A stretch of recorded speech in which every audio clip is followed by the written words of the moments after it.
Some 180 million years ago, the supercontinent of Gondwana split. One of the breakaway landmasses from that separation contained what would become Australia and Antarctica. By 30 million years ago, Australia had separated and journeyed north on its own. Since then, changes in land formation and climate, and the physical separation from the rest of the world, led to the unique flora and fauna that we know in Australia today. More than 80% of our plants, mammals, reptiles, and frogs are unique to Australia and are found nowhere else in the world. Some of our Australian animals are very well known, like kangaroos, dingoes, wallabies, and wombats, and of course the koala, platypus, and echidna. But there is still so much we don't know about Australia's native animals. Many people wonder why, despite the continent's natural diversity, Australia does not have a big cat of its own.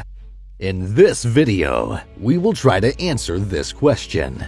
Before we begin, make sure you click the subscribe button and the notification bell for more amazing videos. With that being said, let's begin. Australia is so different from the rest of the world because it's geographically isolated. It broke off from the supercontinent Gondwana 99 million years ago and has been doing its own thing ever since. That's why it has so many marsupials compared to everywhere else. It was only in the Pleistocene that placental mammals were able to come over from Southeast Asia as the continent drew closer to Indonesia, and then only bats and rats. So why no big cats though? Well, the most likely possibility is a lack of suitable prey. There are not a lot of large animals on Australia to begin with, and what few exists are very hard to bring down.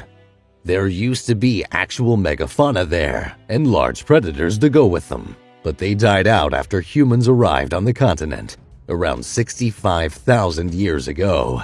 So, if any big cats ever tried to come over from Asia, they probably couldn't establish a foothold on the continent. First because of the local competition, and then because of the lack of food. The niche of large carnivores was also occupied by marsupials. One notable example was that the Thylacoleo carnifex, which died out 46,000 years ago, reached the size of a small lion. Thylacoleo carnifex, also known as the marsupial lion, is an extinct species of carnivorous marsupial mammal that lived in Australia from the early to the late Pleistocene. Individuals ranged up to around 75 centimeters or 30 inches high at the shoulder and about 150 centimeters or 59 inches from head to tail. Measurements taken from several specimens show they averaged 101 to 130 kilograms or 223 to 287 pounds in weight, although individuals as large as 124 to 160 kilograms or 273 to 353 pounds might not have been uncommon. This would make it comparable to female lions and female tigers in general size. The animal was extremely robust, with powerfully built jaws and very strong forelimbs. It possessed retractable claws, a unique trait among marsupials. This would have allowed the claws to remain sharp by protecting them from being worn down on hard surfaces. The claws were well suited to securing prey and for climbing trees. The marsupial lion's limbs proportions and muscle mass distribution indicate that, although it was a powerful animal, it was not a particularly fast runner.